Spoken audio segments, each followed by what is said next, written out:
Hello students, welcome back to Expansion Path Academy. My name is Manisha. I'm your business studies educator. So, till Hello students, welcome back to Expansion Path Academy. My name is Manisha. I'm your business studies educator. So students, till today we have done with our business studies part 1. ठीक है, तो हम part 1 already complete कर चुके हैं. आज हमने part 2 start करना है. So before beginning this, let's have a recall upon what chapters we had done in our previous sessions, right? So बच्चे, first we had done nature and significance of management, right? जिसमें हमने उसके importance, objectives, all this ये सब किया था. Then second chapter में हमने principles of management, ठीक है, उसमें the 14 principles of management by Henry Fayol and then the 4 scientific principles of management by F.W. Taylor plus उसकी techniques, ठीक है, the methods of scientific management as well, right? Then third chapter was about business environment where we had studied the micro and macro level components, right? जिसमें हमारे पास micro में क्या क्या आते थे, मतलब हमारे जो specific forces थे, the customers, suppliers, competitors, government, etc. और macro में हमारे SLEP factors थे, right? I hope you remember the SLEP factors, the social, legal, economical, political and technological.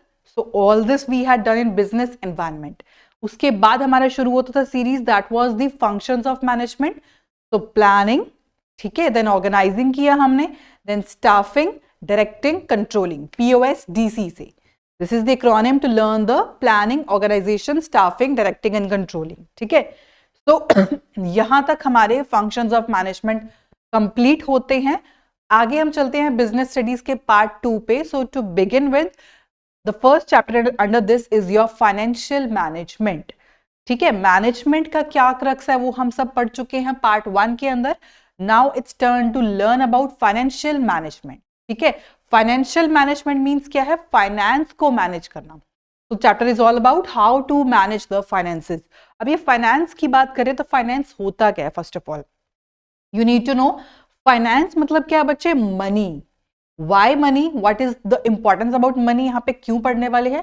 Because money is the only thing that is needed to be invested, है ना, to commence a business. तो business को start करने के लिए, business को run करने के लिए, उसे continue करने के लिए money is very essential component. It is required at every level of your business, right? So financial management में money के ही concept को, money is a literal word but we will use the word finance, ठीक है, that is the more prompt word.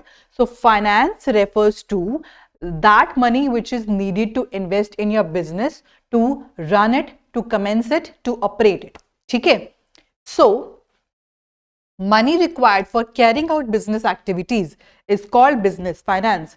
That means कि business finance चलाने के लिए जो भी एक्टिविटीज हम कंडक्ट करते हैं, हर एक सिंगल एक्टिविटी में मनी पुट ऑन करना बहुत जरूरी होता है, ठीक है. Finance is needed to establish a business. Business को एस्टैब्लिश करने के लिए, रन करने के लिए, उसे चलाते रहने के लिए, to modernise it. If at any stage any kind of changes or any kind of adaptations that has to be done, तो वो चेंजेस के लिए भी जरूरी है. टू एक्सपैंड, बिजनेस को बढ़ाने के लिए, टू डाइवर्सिफाई इट. एक्सपैंड और डाइवर्सिफाई में क्या फर्क है? Diversify means when you increase the product lines of your business, ठीक है. सो हर एक एक्टिविटी के लिए फाइनेंस इंपॉर्टेंट है. आगे, it is required for buying a variety of assets which may be tangible like machinery, factories, buildings, offices, or intangible like trademarks, patents, technical expertise, etc. यानी कि चाहे आपके फिक्स्ड एसेट्स टैंजिबल फॉर्म में हैं या intangible form में हैं, हर एक को परचेज या ऑब्टेन करने के लिए भी आपको मनी की रिक्वायरमेंट होती है. आई होप आप सबको क्लियर है कि क्या फर्क होता है टैंजिबल इंटेंजिबल एसेट्स में. You must have recalled 11th class financial statements जहां आप बैलेंस शीट बनाते थे, ठीक है. तो this was your balance sheet, right. यहां पे आपके एसेट्स होते थे, यहां पे आपकी लायबिलिटीज होती थी. एसेट्स में हमारे पास क्या होते थे? फिक्स्ड एसेट्स और करंट एसेट्स, ठीक है. फिक्स्ड में भी आपके पास फिक्स्ड में भी आपके पास बच्चे क्या होता था, एक आपके टैंजिबल और एक इनटैंजिबल एसेट्स, ठीक है। तो इस तरीके से हम क्लासिफाई करते थे। टैंजिबल एसेट्स वो होते हैं which we can easily see or touch, और intangible क्या होते हैं whose value just has to be obtained, ठीक है। सो फिक्स्ड में टैंजिबल इंटेंजिबल एसेट्स, तो ऐसे एसेट्स जो कि फिक्स्ड है नेचर में, टैंजिबल हो चाहे इंटेंजिबल हो, उनको खरीदने के लिए, उनको ऑब्टेन करने के लिए भी पैसा जरूरी है। आगे चलते हैं। Finance is central to running the day to day operations of business, यानी कि यहाँ पे वर्किंग कैपिटल की बात आ गई है। सिर्फ फिक्स्ड एसेट्स ही नहीं, आपकी वर्किंग कैपिटल के लिए भी, डे टू डे एक्टिविटीज को कंडक्ट और रन करने के लिए भी पैसा जरूरी है, ठीक है। जैसे कि buying material, material means any kind of raw material which you want to use to convert it into finished goods, paying bills, paying salaries, collecting cash from customers, etc. needed at every stage in the life of business activity, ठीक है।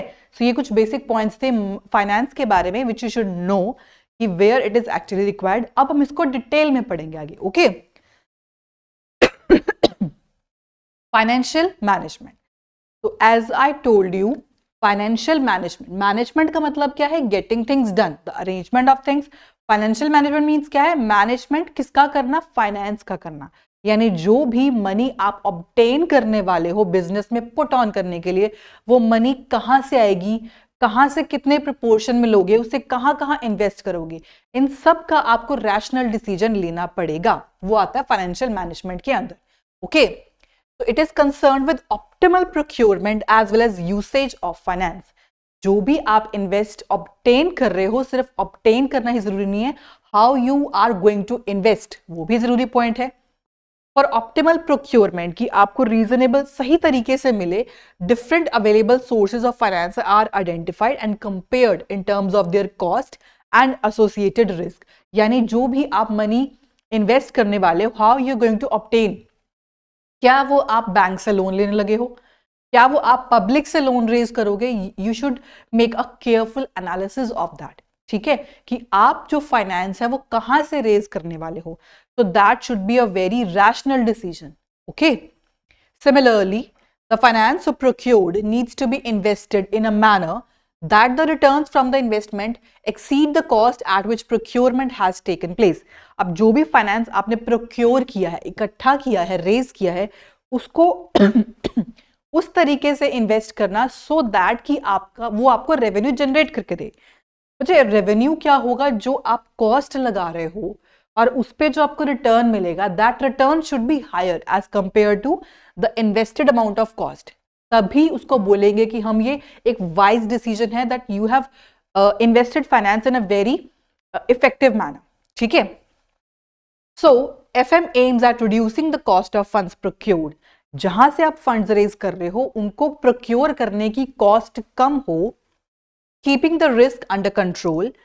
It's not like कि आप risk factor को ignore करोगे, risk is very pertinent, ठीक है, लेकिन you should know how to control the risk, okay. So वो हम सीख चुके हैं कि प्लानिंग में हम किसी ना किसी तरीके से जो ऑल्टरनेटिव सिलेक्ट करते हैं ऑप्टिमल लेवल का, सो वो हमारे फ्यूचर की अनसर्टेनिटी को रिड्यूस करने के लिए होता है, मतलब कि रिस्क को कंट्रोल करने के लिए होता है। And achieving effective deployment of such funds, deployment क्या होता है, इन्वेस्ट करना, कि फंड्स को बहुत सोच विचार करके आप इन्वेस्ट कर रहे हो, ठीक है। सो ये था बेसिक मीनिंग। आगे चलते हैं importance. So what is the importance of financial management, financial management की हेल्प से what benefits do you get, okay. Financial statements such as balance sheet and P&L account reflect a firm's position and its financial health.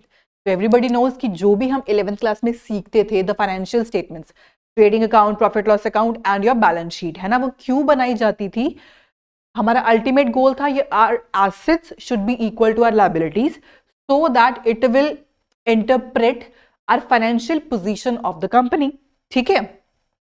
Almost all items in financial statements of business are affected directly or indirectly through some financial management decisions। जिस भी तरह के हम decisions लेते हैं वो एक या दूसरी वे में हमारी financial statements को, हमारी balance sheet को affect करते हैं, ठीक है, वो भी समझेंगे हम। जैसे देखो example देखो, the size and composition of fixed assets of the business, कौन से प्रिपोर्शन में हम फिक्स्ड एसेट्स में डिप्लॉयमेंट कर रहे हैं, मतलब इन्वेस्ट कर रहे हैं, क्या साइज होगा हमारे फिक्स्ड एसेट्स का, क्या वो मीडियम स्केल के लिए है, क्या वो लार्ज स्केल के लिए है, ठीक है। जैसे a capital budgeting decision to invest a sum of 100 crore rupees in fixed assets would raise the size of fixed assets blocked by this amount.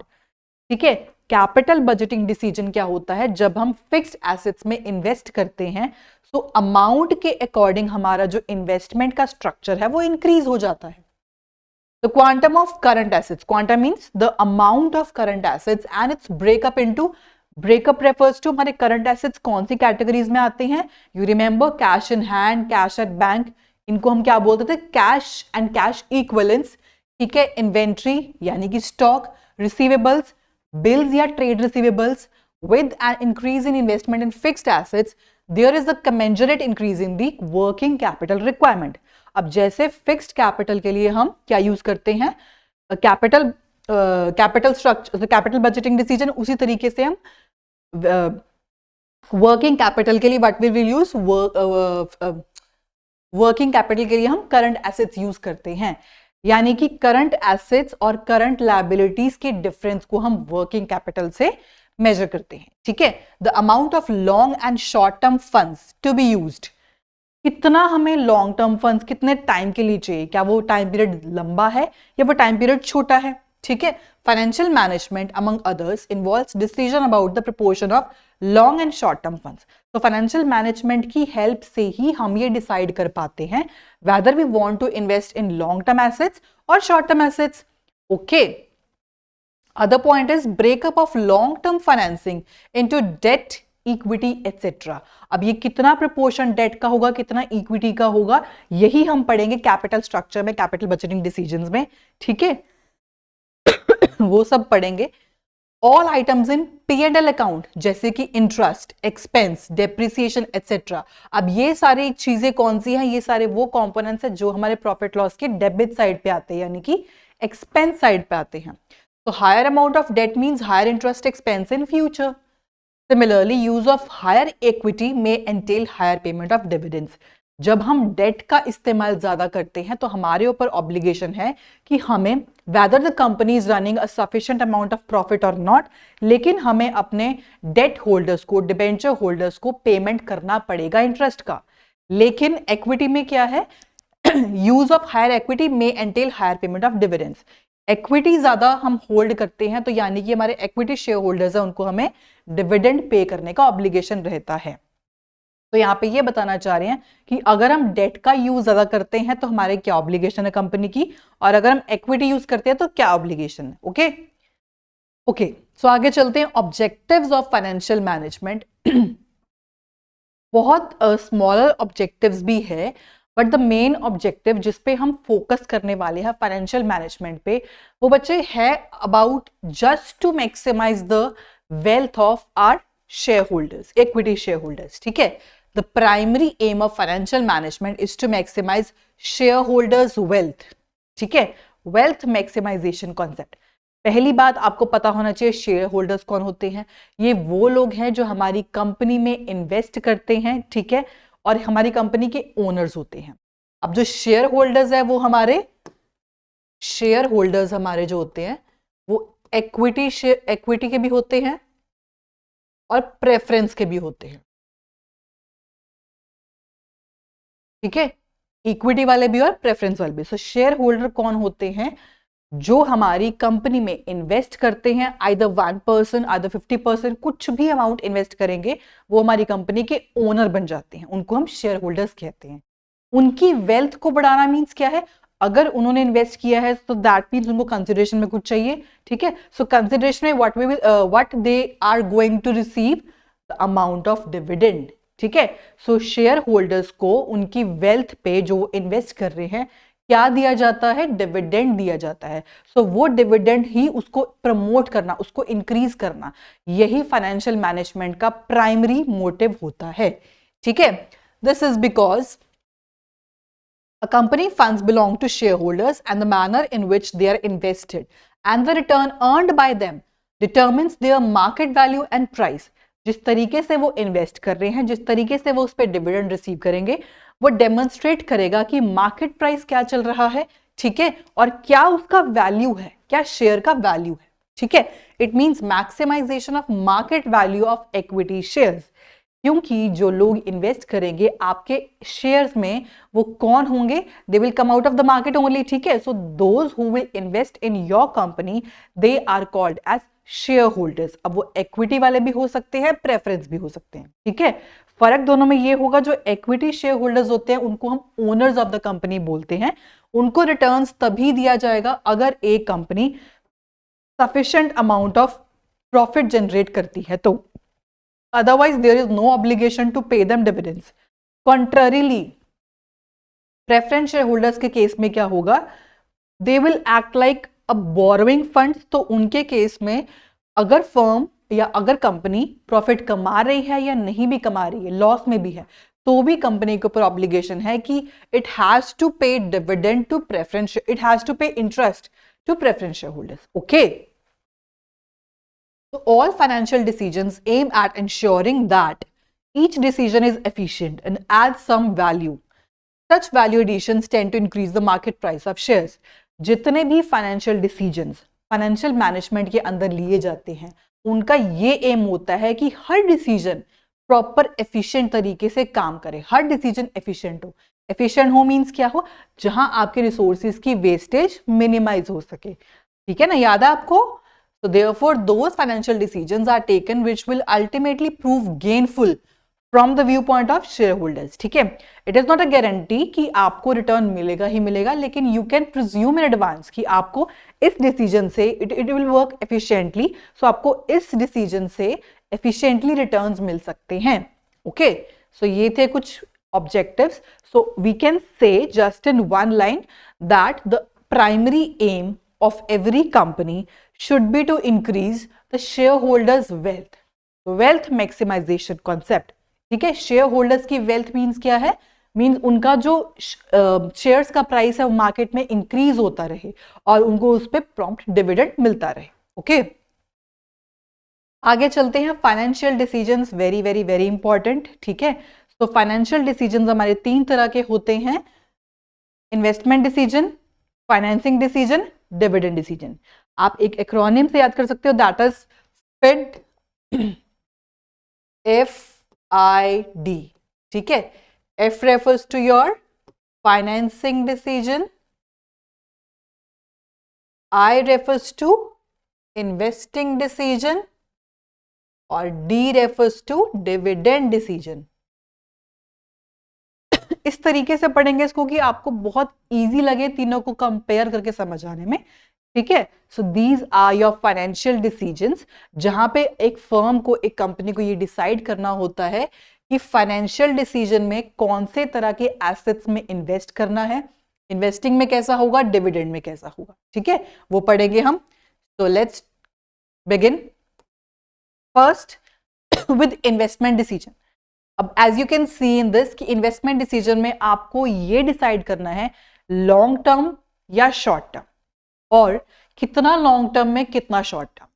अब एक चीज, लॉन्ग टर्म एसेट्स में जब भी एक कंपनी इन्वेस्ट करती है उसको हम क्या बोलते हैं बच्चे, कैपिटल बजटिंग डिसीजन। तो जहां जहां वर्ड आएगा कैपिटल बजटिंग मींस क्या है, it relates to your fixed assets, okay. और जहां शॉर्ट टर्म की बात होगी वहां पे वर्किंग कैपिटल की बात हो जाएगी, okay. So working capital refers to जहां पे हम शॉर्ट टर्म की बात करते हैं। Working capital is the difference between your current assets and current liabilities. So all those components come under your working capital only. Investment decision relates to how the firm's funds are invested in different assets. Different assets मतलब long term assets, short term assets. कितना long term में कितना short term में, ठीक है। Investment decision can be long or short term. Long term investment decision को हम capital budgeting decision कहते हैं, जिसमें it involve committing the finance on a long term basis. तो जो भी आप इन्वेस्टमेंट करोगे that is meant for long term basis, ठीक है। और long term means it should be, its maturity should be at least 1 year, okay. So 1 year से ज्यादा जो होगा that will be considered as your long term asset. जैसे कि making investment in a new machine to replace existing one, पुरानी machine निकालकर वो outdated हो चुकी है, ऑब्सोलीट हो चुकी है, now you need to install new machinery, तो वो जो इन्वेस्टमेंट होगी वो कौन सा डिसीजन होगा? Capital budgeting decision. क्लियर है ना? ठीक है। और acquiring a new fixed asset और ओपनिंग अ न्यू ब्रांच, या तो आप नया एसेट खरीद रहे हो, नई प्लांट मशीनरी खरीद रहे हो, या आपने एक न्यू ब्रांच ओपन की है। सो ये सारे डिसीजंस कौन से हैं? लॉन्ग टर्म फिक्स्ड एसेट्स के, कैपिटल बजटिंग डिसीजन के। Okay, the size of assets, profitability and competitiveness are all affected by capital budgeting decision. अगर हम कैपिटल बजटिंग डिसीजन लेते हैं तो हमारे उसकी वजह से ये चीजें अफेक्ट होती है। साइज ऑफ एसेट्स मींस क्या है? जहां पे हमारे लॉन्ग टर्म एसेट्स का प्रपोर्शन इंक्रीज हो जाता है। प्रॉफिटेबिलिटी डेफिनेटली बढ़ेगी जब आप रिस्क लेके लॉन्ग टर्म एसेट्स में इन्वेस्ट करते हो। कॉम्पिटिटिवनेस कैसे इंक्रीज होगा? Because you have dive into that market जहां पे ऑलरेडी बहुत सारे कंपेटिटर्स थे और आपने रिस्क फैक्टर को कंसीडर करते हुए एक लॉन्ग टर्म का कैपिटल बजटिंग डिसीजन लिया है। ठीक है, सो कहीं ना कहीं वो कैपिटल बजटिंग डिसीजन से आपके ये फैक्टर्स अफेक्ट होते हैं। ठीक है, okay, these decisions normally involve huge amount of investment and are irreversible except at a huge cost. तो ये बहुत सोच समझ के बहुत रैशनली डिसीजन लिया जाता है when you want to invest in long term assets, your capital budgeting decision, क्योंकि ये डिसीजन आप जल्दी से रिप्लेस नहीं कर सकते हो। मैंने जैसे बोला अभी कि कम से कम 1 साल का मैच्योरिटी पीरियड तो होता है। ऐसे कोई कंपनी की कोई विजन नहीं होती है कि if I want to invest in this plant machinery, in this fixed asset, so मैं इसको 1 साल बाद रिप्लेस कर दूंगा या 1 साल बाद मैंने इसको नहीं यूज करना है। No, because it includes huge cost to invest. ठीक है, सो बहुत ही सोच समझ के डिसीजन लिया जाता है। आगे चलते हैं, शॉर्ट टर्म की बात करते हैं। शॉर्ट टर्म को हम वर्किंग कैपिटल डिसीजंस बोलते हैं। Are concerned with the decisions about the levels of cash, inventory and receivables. कितना मेरा अमाउंट या स्टॉक है कैश एंड कैश इक्विवेलेंट्स का, कितना इन्वेंट्री का है, कितना रिसीवेबल्स का है। ठीक है, सो ये सारी चीजें हमारी क्या आती हैं? करंट एसेट्स में आती हैं। तो this belong to your short term investment decision, जिसको हम क्या बोलते हैं? Working capital management. ओके, ये डिसीजंस हमारे day to day working environment को अफेक्ट करते हैं, क्योंकि the amount of short term assets when you put on in your business that does not involve huge cost. So उसमें cost बहुत कम amount की लगती है, लेकिन that is required to run your daily activities of a business. ठीक है? These affect the liquidity as well as profitability of the business. यानी कि लॉन्ग टर्म वाले में सिर्फ प्रॉफिटेबिलिटी अफेक्ट होती थी, लेकिन यहाँ पे लिक्विडिटी भी अफेक्ट होती है। लिक्विडिटी का मतलब क्या होता है कि कौन जो आपका करंट एसेट है वो कितने शॉर्ट टाइम में आपका कैश में कन्वर्ट हो रहा है विदाउट कितने टाइम में वो कन्वर्ट हो रहा है आपके कैश में without halting, without reducing its market value. ठीक है, लेट्स सपोज मेरे एक करंट एसेट की वैल्यू है 70,000। ठीक है, मुझे उसको सेल आउट करके कैश में कन्वर्ट करना है, लेकिन मुझे इस बात का ध्यान रखना है कि मुझे जिस वैल्यू पे मैं सेल कर रही हूं मुझे 70,000 से कम नहीं मिलना चाहिए। ठीक है, तो फटाफट से अगर मेरा वो जो मार्केट इक्विवेलेंट है उसको मैं जल्दी से कैश में कन्वर्ट कर रही हूं और मुझे उतना ही अमाउंट मिल रहा है जितना कि वो है या उससे ज्यादा, दैट मीन्स मेरी लिक्विडिटी क्या है? अच्छी है। Okay, efficient cash management, inventory management and receivables management are essential ingredients of sound working capital management. ठीक है, कि एक sound working capital management के लिए efficiency चाहिए हमें, इन्वेंट्री मैनेजमेंट भी अच्छा चाहिए। इन्वेंट्री मैनेजमेंट रेफर्स टू जहां पे आप ये देखो कि आपका स्टॉक भरपूर है कि नहीं, ना ही वो ओवर हो ना ही वो अंडर स्टॉक। ठीक है, क्लियर है? अब है factors affecting capital budgeting decision. अब यहां हम डिटेल में ये पढ़ने वाले हैं कि हमारे जो लॉन्ग टर्म एसेट्स में जब हम इन्वेस्ट करते हैं तो कौन से ऐसे फैक्टर्स हैं जो हमारे उस डिसीजन को अफेक्ट कर सकते हैं, तो उन्हें हमें देख सोच कर चलना पड़ेगा। पहला आता है बच्चे cash flows of the project.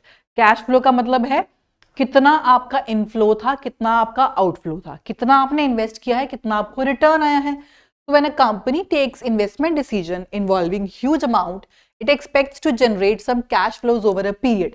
यानी कि जो आज मैंने इन्वेस्ट किया है, आई कैन नॉट प्रिज्यूम कि मुझे वो उसका बेनिफिट सिर्फ एक ही टाइम मिले जब मेरा बिजनेस कंप्लीट हो जाए। नहीं, ऐसा नहीं है।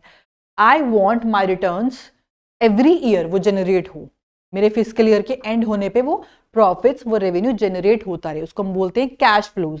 तो जितना भी आप एनुअल इन्वेस्ट करते हो वो कुछ प्रोपोर्शंस में आपको रिटर्न्स देता है, साल साल के बाद, एक एक साल के बाद, ठीक है। उसको हम बोलते हैं cash flows. These cash flows are in the form of series of cash receipts and payments over the life of an investment. तो अगर आज मैंने प्लांट मशीनरी 7 लाख इन्वेस्ट किया, तो आई कैनॉट प्रिज्यूम कि मुझे उसका सारा बेनिफिट अगले साल ही मिल जाए, ठीक है। वो जितना भी उसका रिटर्न मिलेगा, लेट्स सपोज 7 लाख की मशीनरी पे at the end of the year I am presuming कि मुझे उस पर 10 लाख का प्रॉफिट होगा, लेकिन वो 10 लाख का प्रॉफिट मुझे एक बारी में नहीं मिलेगा, है ना। उसके कुछ सीरीज होंगे, यानी कि वो कुछ सालों में डिवाइड हो जाएगा कि हर साल के बाद मुझे इतना अमाउंट मिल रहा है, 1 लाख, फिर 2 लाख, फिर इंक्रीज हो रहा है, ठीक है। सो दैट मीन्स क्या है, इन्वेस्टमेंट का जो बेनिफिट है वो कुछ आपको प्रोपोर्शंस में मिलता है, उसको बोलते हैं कैश फ्लोज, जो कि हर एक साल के एंड के बाद होता है, मिलता है, ठीक है। अगला फैक्टर है रेट ऑफ रिटर्न, कितना आपका रेट ऑफ रिटर्न इंक्रीज हो रहा है, वो भी अफेक्ट करेगा कि how you are going to invest in capital budgeting decision.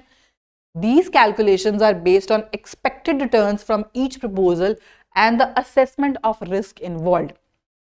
इस डिसीजन को लेने के लिए इसमें इतना रिस्क है, उसको अच्छे से प्रॉपरली असेस करना और कैलकुलेशन करना कि रेट ऑफ रिटर्न आपको कितना मिलने वाला है। दिस इज नॉट फिक्स कि इतना ही मिलेगा, लेकिन you are presuming depending upon the environment, business environment, उसका एनालिसिस करने के बाद, डिफरेंट कैलकुलेशंस करने के बाद, प्रीवियस ईयर के कंपैरिजंस करने के बाद, you are getting to know कि आपको रेट ऑफ रिटर्न कितना मिल सकता है। सपोजिडली 2 प्रोजेक्ट्स हैं ए और बी, ठीक है, जिन दोनों में ही सेम अमाउंट ऑफ रिस्क है। ए और बी 2 प्रोजेक्ट्स हैं, दोनों में सेम अमाउंट ऑफ रिस्क है। रेट ऑफ रिटर्न बच्चे ए प्रोजेक्ट का 10% है, बी का 12% है।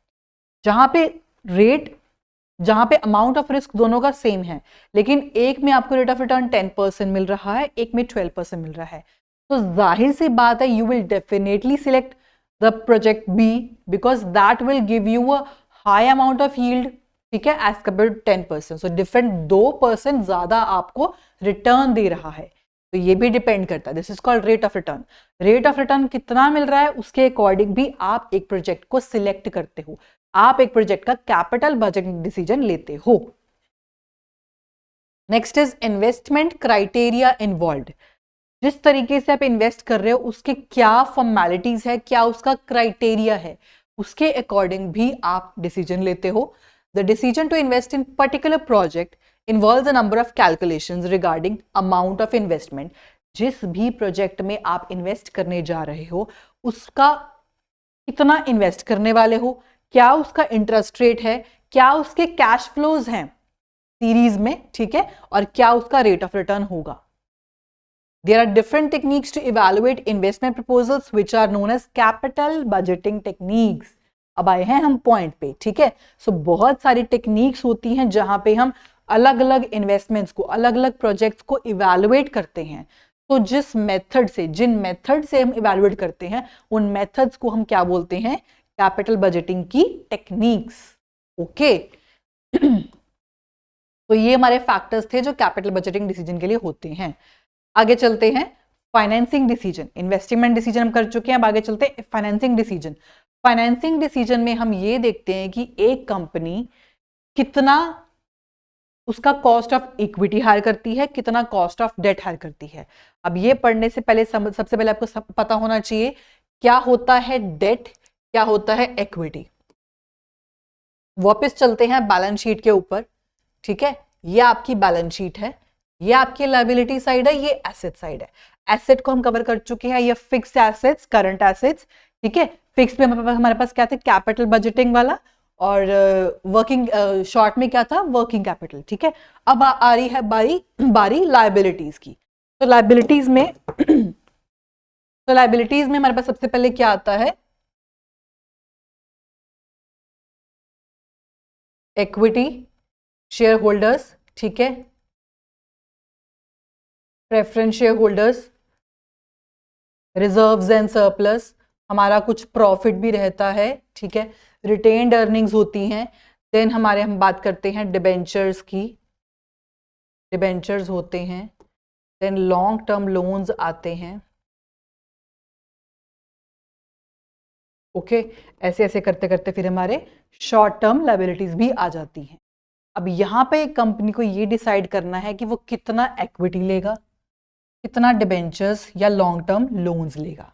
अब इसमें फर्क क्या है, ये जो होता है ये बच्चे होता है ओनर्स फंड, ओनर्स फंड्स, और इसको हम क्या बोलते हैं, बोरोड फंड्स।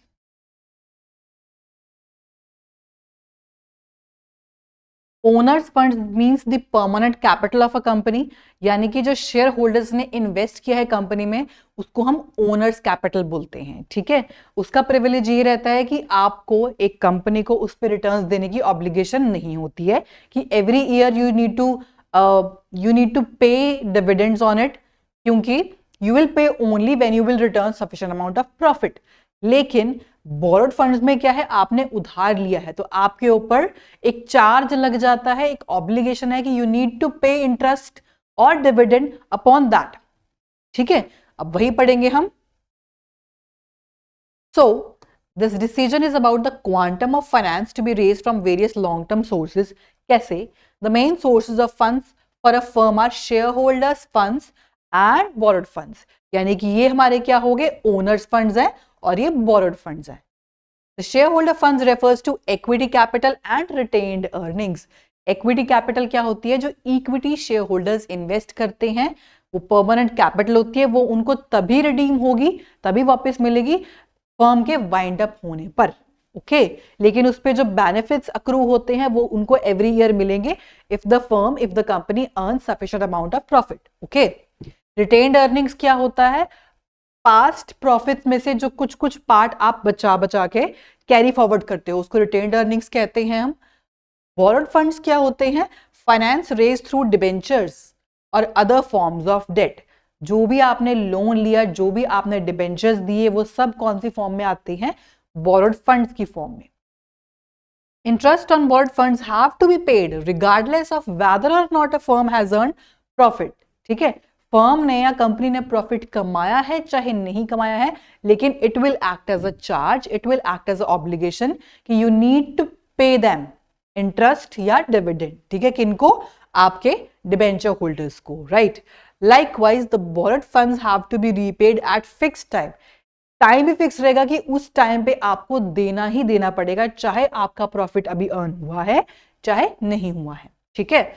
लेकिन share holder fund involve no commitment regarding the payment of returns or repayment of capital. Repayment of capital सिर्फ तभी होगी जब एक फर्म आपकी वाइंड अप होती है, या वो जब लिक्विडेट हो जाएगी, या वो जब शट डाउन हो जाएगी, ठीक है। और इसी तरीके से शेयर होल्डर फंड को रीपे करने की कोई कमिटमेंट नहीं होती। A firm therefore needs to have a judicious mix of both debt and equity in making financing decisions, which may be debt, equity, preferential capital and retained earnings. इसीलिए एक firm को बहुत सोच विचार कर ये डिसाइड करना चाहिए कि उसको इक्विटी में कितना इन्वेस्ट करना है और डेट में कितना करना है, ठीक है। इक्विटी क्या है, परमानेंट कैपिटल जिसके ऊपर ऑब्लिगेशन नहीं है, जिसके ऊपर कमिटमेंट नहीं है रीपेमेंट करने की, इंटरेस्ट या डिविडेंड देने की। लेकिन अगर एक फर्म डेट से लोन रेज करती है, दैट मींस वो कमिटमेंट है, वो चार्ज है कि आपको ऑब्लिगेशन है, रिटर्न्स देना पड़ेगा, ठीक है। अब इसके भी कुछ बेनिफिट्स हैं, इसके भी कुछ बेनिफिट्स हैं, इसके भी कुछ डीमेरिट्स हैं, उसके भी हैं, वो हम पढ़ेंगे, ठीक है। तो एक फर्म को ये डिसाइड करना है कि कितने अमाउंट में डेट लेना है, कितने अमाउंट में इक्विटी लेना है, वो प्रोपोर्शन डिसाइड करना होता है। आइदर 20% ऑफ दिस और 80% ऑफ दिस, और 50-50 हो जाएगा या 60-40 हो जाएगा, वो डिसाइड करना पड़ता है।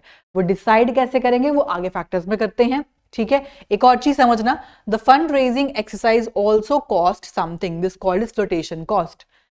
जो आप फंड या जो फाइनेंस आप रेज कर रहे हो, चाहे वो लॉन्ग टर्म कैपिटल बजटिंग से कर रहे हो, चाहे वर्किंग कैपिटल से कर रहे हो, चाहे आप डेट इक्विटी से कर रहे हो, चाहे रिटेन्ड अर्निंग से कर रहे हो, हर तरीके से जो भी फाइनेंस आप रेज करते हो उसको रेज करने का कुछ खर्चा होता है, उस खर्चे को हम बोलते हैं फ्लोटेशन कॉस्ट। ठीक है, फंड रेज करने के खर्चों को हम क्या बोलते हैं?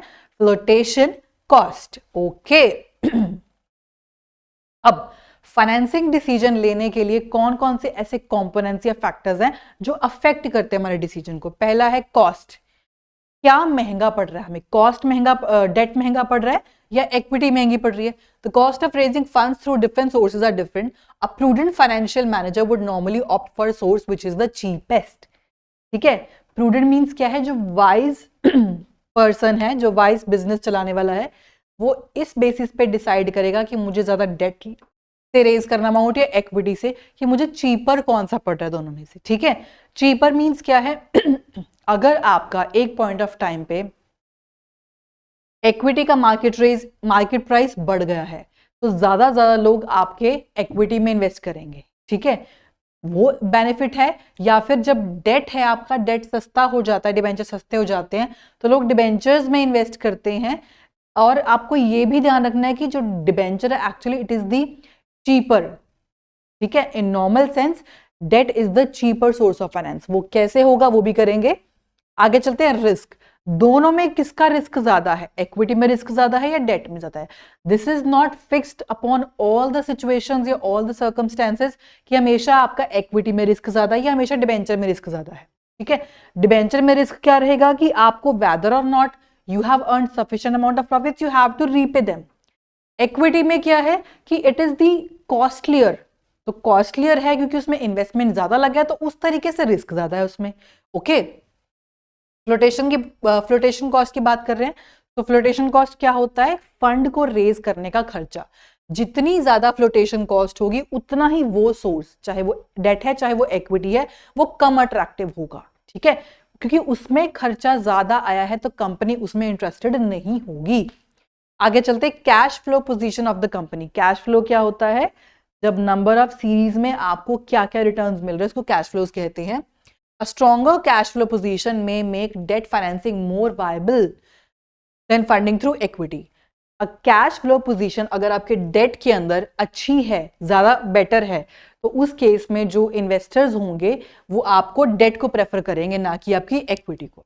ठीक है, वाइबल मींस क्या है? They are in that position that they can bring you, that they can make you return the sufficient amount of interest upon them. Okay.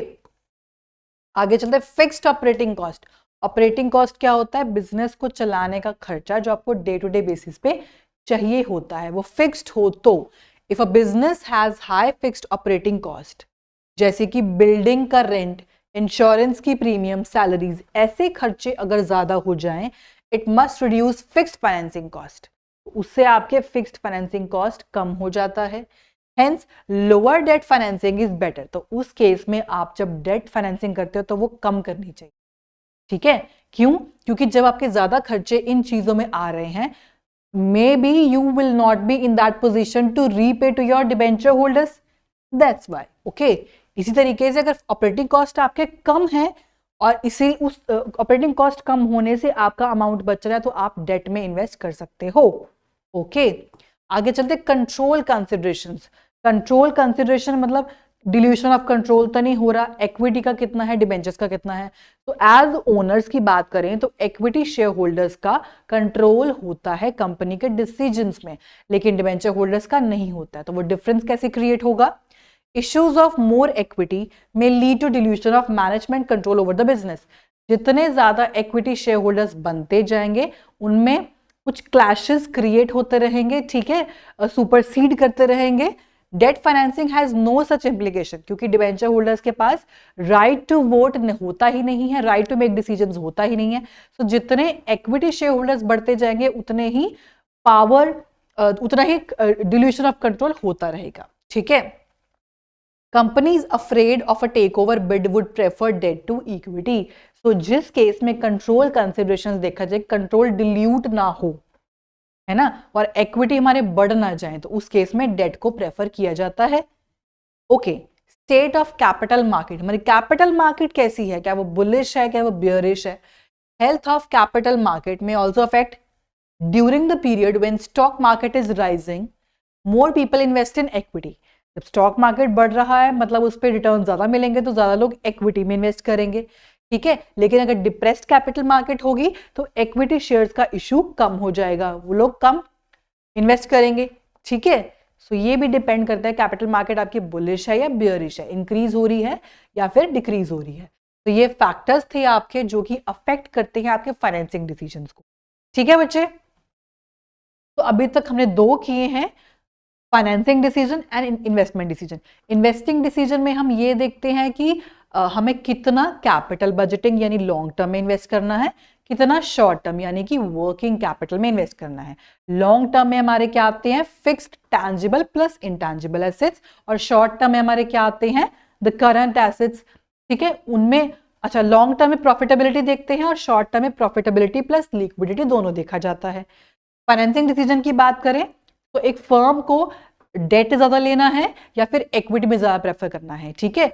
Date cheaper है इक्विटी से, लेकिन ऑब्लिगेशन है कि डेट पे आपको interest पे करना पड़ेगा whether the firm is earning sufficient amount of profits और नॉट, ठीक है। लेकिन इक्विटी परमानेंट कैपिटल है तो उस पे हमेशा आपको पे करना पड़ेगा, this is not a charge. Other चीज एक और मैं मेंशन करना चाहती हूँ कि जो डिबेंचर्स पे इंटरेस्ट दिया जाता है वो टैक्स डिडक्टेबल एक्सपेंस होता है, इसीलिए वो प्रिविलेज भी मिल जाता है, लेकिन इक्विटी पे वो चीज नहीं है, ठीक है। तो डिबेंचर होल्डर्स को या डेट को जब भी एक कंपनी या फर्म उनके रिटर्न्स उन पे इंटरेस्ट या डिविडेंड देती है तो वो इंटरेस्ट गवर्नमेंट की आइज में टैक्स डिडक्टेबल होता है, इसलिए वो चीपर होता है, ठीक है। सो ये हमने किया फाइनेंसिंग डिसीजंस। थर्ड चलते हैं डिविडेंड डिसीजंस। डिविडेंड का मतलब क्या होता है, जो हमारे शेयर होल्डर्स ने इन्वेस्ट किया कंपनी में उनको बदले में कंसिडरेशन में क्या रिटर्न मिल रहा है उसको डिविडेंड कहते हैं, ठीक है। इक्विटी शेयर होल्डर्स होगा तो उनको भी डिविडेंड मिलता है, प्रेफरेंस शेयर होल्डर्स होगा तो उनको भी डिविडेंड मिलता है, लेकिन प्रेफरेंस शेयर होल्डर्स का जो नेचर है वो डिबेंचर होल्डर्स के बिल्कुल सेम पेस पे होता है, ठीक है, क्योंकि दोनों के दोनों बोर्ड फंड्स में आते हैं, दोनों के दोनों को ही हमें एज अ चार्ज रिटर्न्स देना पड़ता है। सो डिविडेंड का डिसीजन कैसे होगा, दो चीजें जैसे आप देख पा रहे हो, रिटेन्ड अर्निंग्स या डिविडेंड से। तो डिविडेंड प्रॉफिट का वो अमाउंट होता है जो कि शेयर होल्डर्स को दिया जाता है। The decision involved here is how much of profit earned by a company after paying tax is to be distributed to shareholders and how much of it should be retained in the business। मैंने business चलाया, ठीक है। सो मेरा जो accounting cycle है that is from April to March, तो मार्च के फिनिश होने के बाद जब I have got to know कि मुझे इतना मैंने प्रॉफिट अर्न किया है मेरी कंपनी ने, ठीक है, इतना रेवेन्यू अर्न किया है, अब मेरा डिसीजन है कि उस अमाउंट में से कितना मैं अपने शेयर होल्डर्स को डिविडेंड दूं और कितना अपने पास रिटेन करके रखूं। रिटेन करने का मतलब ये नहीं कि छुपा के रख लेना, इसका मतलब क्या होता है, फ्यूचर के लिए या कहीं और इन्वेस्ट करने के लिए उसको यूज कर पाऊं, ठीक है। सो इसमें क्या डिसाइड होगा, कितना अमाउंट, कितना क्वांटम आपको शेयर होल्डर्स को एज अ डिविडेंड देना है और कितना आपको रिटेन्ड अर्निंग्स रखना होगा, ओके।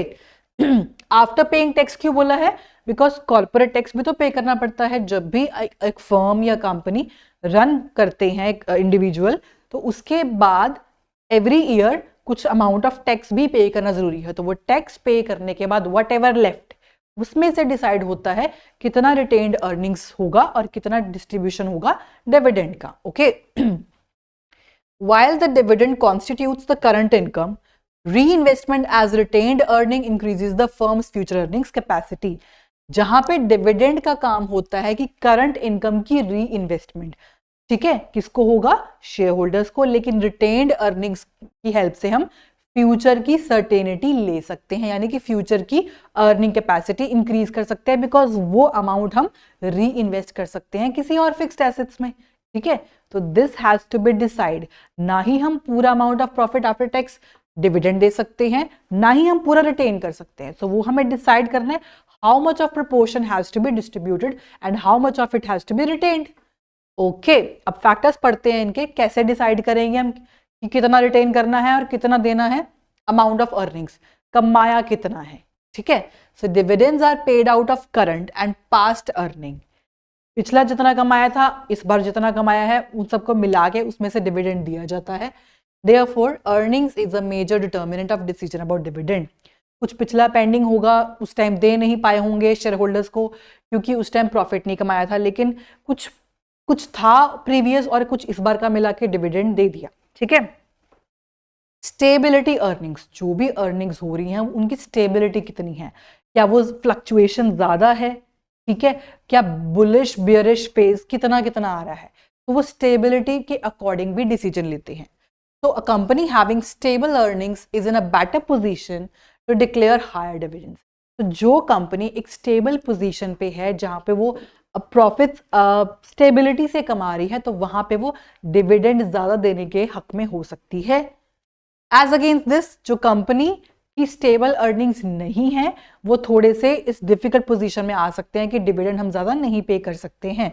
ओके आगे, स्टेबिलिटी ऑफ डिविडेंड्स। अब स्टेबिलिटी अर्निंग्स क्या था, जो कंपनी कमा रही थी। स्टेबिलिटी ऑफ डिविडेंड्स का मतलब क्या होता है कि डिविडेंड कितने स्टेबल तरीके से आप पे कर रहे हो। Companies generally follow a policy of stabilising dividend per share, dividend per share के हिसाब से, क्योंकि डिविडेंड जो दिया जाता है वो किनको देते हैं हम, प्रेफरेंस शेयर होल्डर्स को या इक्विटी शेयर होल्डर्स को।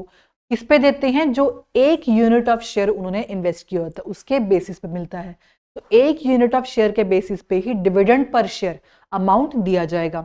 The increase in dividends is generally made when there is confidence that their earning potential has gone up. तो ये डिविडेंड में इंक्रीज तभी आ सकता है जब फर्म इस चीज को कॉन्फिडेंस में लेके चले कि हमारी अर्निंग्स स्टेबल है, ठीक है, and not just the earnings of current year. ठीक है, पहले की नहीं, सिर्फ अभी की भी करंट ईयर्स को भी मेजर करना जरूरी है। The dividend per share is not altered if the change in earnings is small or seen to be temporary in nature. तो डिविडेंड पर शेयर पहले अगर मैं 10 रुपए के हिसाब से दे रहा था, अब मैं 12 या 11 तभी दे सकता हूं अगर मेरी सफिशिएंट अमाउंट ऑफ अर्निंग्स है। तो this is called stability of dividends, right. Growth opportunities, company कितना ग्रो करना चाह रही है, कितना ग्रो कर रही है। तो companies having good growth opportunities retain more money out of their earnings so as to finance the required investment. अगर एक कंपनी ग्रो करना चाहती है, उसका ग्रोथ प्रोस्पेक्ट्स है, तो उस केस में वो रिटेन्ड मनी अपने पास ज्यादा रखेगी as compare to distribution of dividend, right. The dividend in growth companies is therefore smaller than that in non growth companies, क्योंकि कंपनी ग्रो करना चाह रही है, तो अगर जितना प्रॉफिट कमाया उसमें से हायर डिविडेंड देगी तो वो ग्रोथ में इन्वेस्टमेंट नहीं कर पाएगी। सो जितनी भी कंपनीज ग्रोथ प्रोस्पेक्ट्स अगर देखती है तो उस केसेस में डिविडेंड कम दिया जाता है आपके शेयर होल्डर्स को। कैश फ्लो पोजीशन, ठीक है, कितना साइक्लिक चेंजेस आता है। The payment of dividend involves an outflow of cash. Payment of dividend क्या है, आउटफ्लो ऑफ कैश मतलब कैश का जाना, ठीक है, कैश को आप पे कर रहे हो, तो वो सीरीज इन्वॉल्व होती है पेमेंट ऑफ डिविडेंड में। A company may be earning profit but may be short on cash. Profit तो कमा रही है लेकिन उसके कैश इक्विवेलेंट्स कम हो सकते हैं। Availability of enough cash in the company is necessary for declaration of dividend. तो डिविडेंड पे करने के लिए कैश का होना भी जरूरी होता है। इसको बोलते हैं कैश फ्लो पोजीशन। कंपनी के कैश फ्लो का कितना इनफ्लो है, कितना आउटफ्लो है। अगर आउटफ्लो ज्यादा होगा तो उस केस में कंपनी के पास खुद कैश कम हो जाएगा, तो उस केस में डिक्लेयर करना डिविडेंड मुश्किल हो जाता है। Okay, share holders preference, share holders क्या चाहते हैं, ठीक है, उनकी मर्जी जानना भी जरूरी है कि क्या दे will be satisfied if the company has retained more money out of profits and not paying them higher dividends. ठीक है, ये भी जरूरी है, अपनी मर्जी अपनी विल के अकॉर्डिंग वो नहीं चल सकती है। If the shareholders in general desire that at least a certain amount is paid as dividend, the companies are likely to declare the same. There are always some shareholders who depend upon regular income from their investments. तो ये decide करना भी share holders के ऊपर होता है कि एक मिनिमम अमाउंट ऑफ प्रॉफिट्स तो उनको चाहिए। जो share holders those who demand कि मिनिमम अमाउंट ऑफ रिटर्न्स तो मिलना ही चाहिए, those will be coming in the category of preference share holders. और बाकी जो इस चीज के कॉन्ट्ररी केस में है वो कहाँ आते हैं, इक्विटी शेयर होल्डर्स में। ओके, टैक्सेशन पॉलिसी, गवर्नमेंट की टैक्स पॉलिसी कैसी है वो उससे भी डिसाइड करता है, वो फैक्टर भी अफेक्ट करता है कि कंपनी को कितना डिस्ट्रीब्यूशन ऑफ डिविडेंड करना चाहिए और कितना अमाउंट रिटेन करना चाहिए as a profit. The choice between the payment of dividend and retaining the earnings is affected by difference in tax treatment of dividends and capital gains. If tax on dividend is higher, समझना ध्यान से, अगर dividend के ऊपर tax ज्यादा है, it is better to पे less by way of dividends. अगर डिविडेंड्स के ऊपर टैक्स ज्यादा लगता है गवर्नमेंट के रूल के अकॉर्डिंग, तो डिविडेंड कम देना फायदेमंद होगा, कि जितना ज्यादा डिविडेंड दिया जाएगा वो ना तो आप रिटेन कर पाओगे बल्कि उस पर टैक्स अलग से कटेगा. तो डिविडेंड पे जितना टैक्स होगा उतना डिविडेंड कम दिया जाएगा. ठीक है. हाँ, ऐसा बोला जाता है कि डिविडेंड्स टैक्स फ्री होते हैं, लेकिन सिर्फ चार्ज वाले केस में. जैसे हम डिबेंचर होल्डर्स को डेट पे करते हैं, इंटरेस्ट पे करते हैं, ठीक है, प्रेफरेंस शेयर होल्डर्स को डिविडेंड पे करते हैं. सो जो चार्ज की फॉर्म में काम करेंगे वो हमारे टैक्स फ्री होते हैं. Stock market reaction. Stock market reaction मतलब investors view an increase in dividend as a good news and stock prices react positively to it. ठीक है. ओके, आगे चलते हैं. Stock market reaction. Stock market reaction में कौन आएंगे? हमारे इन्वेस्टर्स आएंगे. तो अगर इन्वेस्टर्स देखते हैं कि डिविडेंड में इंक्रीज आ रहा है, कंपनीज ज्यादा डिविडेंड पे कर रही हैं, तो वो इन्वेस्ट करेंगे. ठीक है. और अगर वो देखेंगे कि डिविडेंड कम मिल रहा है तो वो विड्रॉ कर सकते हैं. स्टॉक मार्केट के रिएक्शंस भी इंपॉर्टेंट है. तो इन्वेस्टर्स अगर डिविडेंड के प्राइस में इंक्रीज देखते हैं तो ये उनके लिए अच्छी बात है. ठीक है. और इस तरीके से स्टॉक मार्केट आपकी पॉजिटिव रिएक्ट करती है. सिमिलरली अगर डिविडेंड में इंक्रीज आएगा तो नेगेटिव इंपैक्ट आता है स्टॉक मार्केट के ऊपर. ठीक है. This is called stock market reaction. वो भी इन्फ्लुएंस करता है आपके डिविडेंड या रिटेन्ड अर्निंग्स के डिसीजन से. Access to capital market. Capital market कितनी फिजिबल है? Large and reputed companies generally have easy access to capital market. जो कंपनी जितनी बड़ी होगी, जितनी लार्ज होगी, उसका एक्सेस उतना ही वाइड होगा मार्केट के लिए. इसीलिए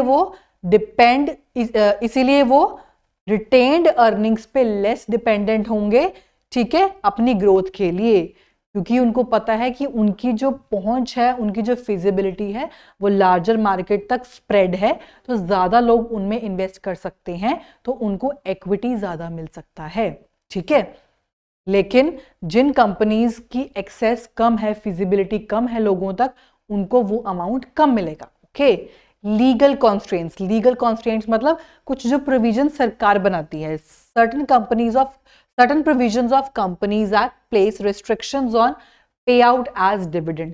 कुछ कंपनीज, कुछ लीगैलिटीज, कुछ प्रोविजंस ऐसे होते हैं कंपनीज एक्ट के अंदर जहां पे डिविडेंड पे करने के लिए कुछ फॉर्मेलिटीज लगती हैं.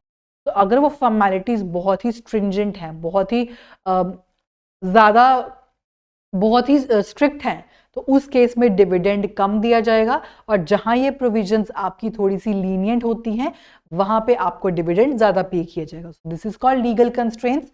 आगे है कॉन्ट्रैक्चुअल कंस्ट्रेंट्स. कॉन्ट्रैक्चुअल कंस्ट्रेंट्स में क्या आता है? While granting loans to a company, जब एक कंपनी को लोन दिया जाता है, sometimes the lender may impose certain restrictions on the payment of dividends in future.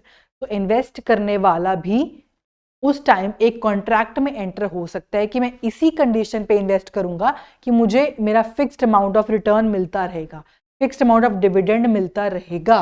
The companies are required to ensure that the dividend does not violate the terms of the loan agreement in this regard. So जहां पे fixed tenure के under वो investor ये demand करता है कि मुझे dividend मिलते रहना चाहिए, तो वहां कॉन्ट्रैक्चुअल ऑब्लिगेशन आ जाती है, तो वहां पे डिविडेंड पे आउट रेशियो बढ़ जाता है.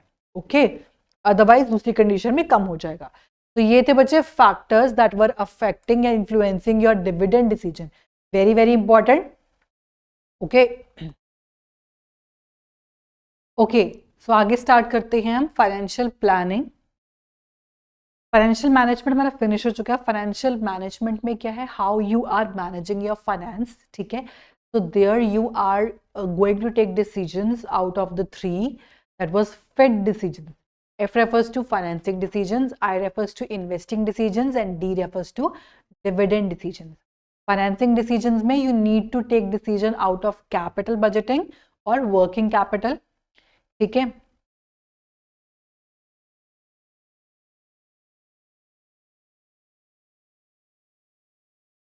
फाइनेंसिंग डिसीजन में you need to take decision out of whether to hire from cost of debt और कॉस्ट ऑफ इक्विटी, ठीक है। इन्वेस्टिंग डिसीजन में you need to decide capital budgeting या working capital. और डिविडेंड डिसीजन में आपको क्या डिसाइड करना होता है, how much to distribute the proportion of dividend and how much to retain as earnings, ठीक है। तो अब हम करेंगे फाइनेंशियल प्लानिंग। फाइनेंस के बारे में हम पढ़ चुके हैं, it is the money that is very much required to invest in a business. अब उसको प्लान कैसे करना है, कहाँ से वो रेज करेंगे, किस अमाउंट में इन्वेस्ट करेंगे, कौन कौन से सोर्सेज में इन्वेस्ट करेंगे, वो हम पढ़ेंगे फाइनेंशियल प्लानिंग में। तो financial planning is preparation of financial blueprint of organisations future operation. Planning हम ऑलरेडी चैप्टर पढ़ चुके हैं, it is the first function of management, ठीक है। सो प्लानिंग में हम क्या करते हैं, फ्यूचर के प्रोस्पेक्ट्स को लेके अभी डिसाइड करते हैं एडवांस में कि हमें क्या करना है और वो काम कैसे होगा।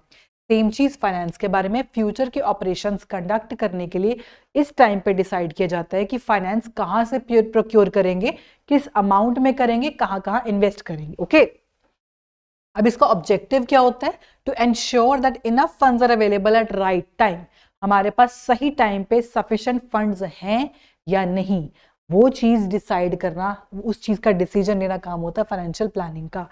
सफिशिएंट फंड्स का मतलब है ना ही ज्यादा ओवर स्टॉक हो, ना ही ज्यादा अंडर स्टॉक हो, ठीक है।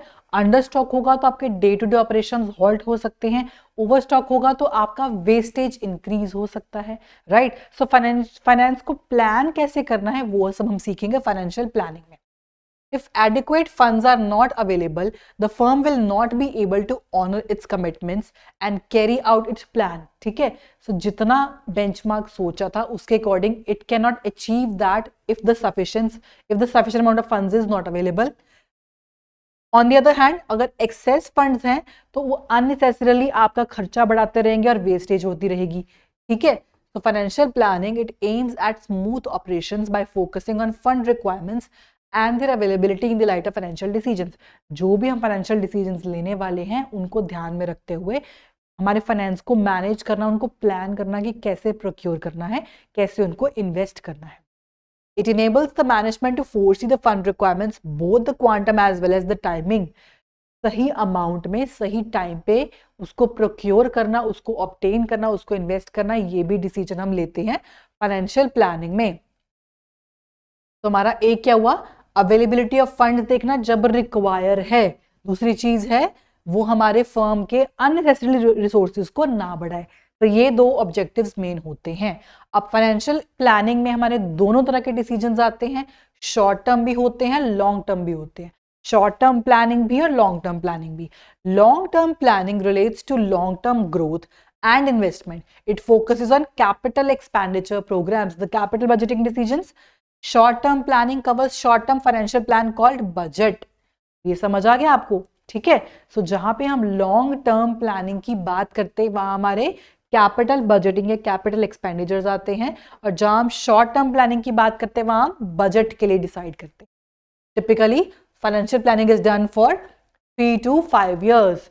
तो ऑन एन एवरेज टाइम तो बताया ना कि सही टाइम, अप्रोप्रिएट टाइम के लिए हमें फाइनेंशियल प्लानिंग करनी है, लेकिन वो अप्रोप्रिएट टाइम कितना होता है, minimum 3 to maximum 5 years, okay. Plans made for periods of 1 year और less are termed as budgets. तो शॉर्ट टर्म के लिए बजट्स होंगे जो कि 1 साल से कम के लिए यूज होते हैं, और लॉन्ग टर्म के लिए कैपिटल एक्सपेंडिचर है, capital budgeting decisions which very from 3 to 5 years। Basic clear है। आगे चलते हैं इंपॉर्टेंस पे। Why financial planning is important for a company or a firm? It helps in forecasting what may happen in future under different business situations. अब dynamic environment है, वो तो बदलता रहता है, कभी स्टेबल नहीं है। तो वो चीज को प्रिडिक्ट करने के लिए पहले से कि क्या चेंजेस आ सकते हैं, कैसे हम उनको ओवरकम कर सकते हैं, कैसे कोप अप कर सकते हैं उन सिचुएशन से, उन चीज को हैंडल आउट करना वो किससे होगा, फाइनेंशियल प्लानिंग से होगा, ठीक है। आगे चलते हैं। It helps in avoiding business shocks and surprises and helps the company in preparing for future. Business के जो भी रिस्क, जो भी अनसर्टेनिटी आती हैं उनको रिड्यूस करने के लिए, उनसे कॉम्बैट करने के लिए भी फाइनेंशियल प्लानिंग हेल्प आउट करता है। It helps in coordinating various business functions जैसे कि sales and production function by providing clear policies and procedure. कोई भी फंक्शन है आपके लार्ज स्केल ऑर्गेनाइजेशन का, चाहे वो सेल्स है, चाहे वो प्रमोशनल है, चाहे वो रेवेन्यू है, हर एक एक्टिविटी के डिसीजंस लेने के लिए, उनको कोऑर्डिनेट करने के लिए एक प्रॉपर क्लियर विजन देता है कि क्या पॉलिसीज, क्या प्रोसीजर वर्क करेगा। ओके, आगे चलते हैं। Detailed plans of action prepared under financial planning reduce waste, duplication of efforts and gaps in planning. जो हम प्लानिंग चैप्टर में भी पढ़ चुके थे कि प्रॉपर अगर फाइनेंशियल प्लानिंग होती है तो उसकी हेल्प से हमारा वेस्टेज कम होता है, एफिशिएंसी इंक्रीज होगी, डुप्लीकेशन ऑफ एफर्ट्स, ठीक है, वो डुप्लीकेशन ऑफ एफर्ट्स, डबल चीजें रिकॉर्ड नहीं होंगी, और गैप्स जो प्लानिंग में आते हैं उनको हम प्रॉम्प्टली हैंडल कर सकते हैं। It tries to link the present with the future. अब प्लानिंग का मतलब ही क्या होता है? इट कवर्स द ब्रिजेस, है ना, कि अभी क्या है और जाना कहाँ है, तो उस गैप को कवर करता है financial planning. It provides a link between investment and financing decisions on continuous basis. इतना हमें इन्वेस्टमेंट और फाइनेंसिंग डिसीजन यानी कि capital budgeting, working capital, then financing में हमारे पास क्या आता है? Cost of debt, cost of equity, इन सबके बीच में लिंक क्रिएट करना, इन सबके बीच में लिंक क्रिएट करने के लिए हमें हेल्प आउट करता है financial planning. By spelling out detailed objectives for various business segments, it makes the evaluation of actual performance easier. So जब हमारी efficiency increase हो जाती है, जब हम promptly अपने फाइनेंशियल प्लानिंग के डिसीजंस को लेते हैं वाइज तरीके से, तो डेफिनेटली हमारे वो आउटपुट में नजर आती है। ठीक है, सो ये थी हमारी कुछ इंपॉर्टेंस, किसकी थी? हमारी फाइनेंशियल प्लानिंग की। ओके, आगे चलते हैं। Capital structure, very very very important, इसको ध्यान से समझना। ठीक है, कैपिटल स्ट्रक्चर हमारा कुछ इस तरह का होता है जहां पे हम एक कंपनी या फर्म ये डिसाइड करती है कितना अमाउंट जो अलग अलग जगह से रेज किया है उसको कौन कौन सी फॉर्म में इन्वेस्ट करना। Equity capital, preferred stock, debt या अदर सोर्सेस। ठीक है, इक्विटी कैपिटल तो लार्जेस्ट ही होती है मोस्ट ऑफ द कंपनीज की, because it is the owners capital, it is the permanent capital. और प्रेफर्ड स्टॉक में क्या आता है? Preferential share capital. It will work similar like that of debt or debentures because they will act as charge to the company, because the company or firm has to pay them in return as a charge, as an obligation. So on the basis of ownership के basis पे the sources of business finance can be broadly classified into two categories, owner fund और borrowed funds.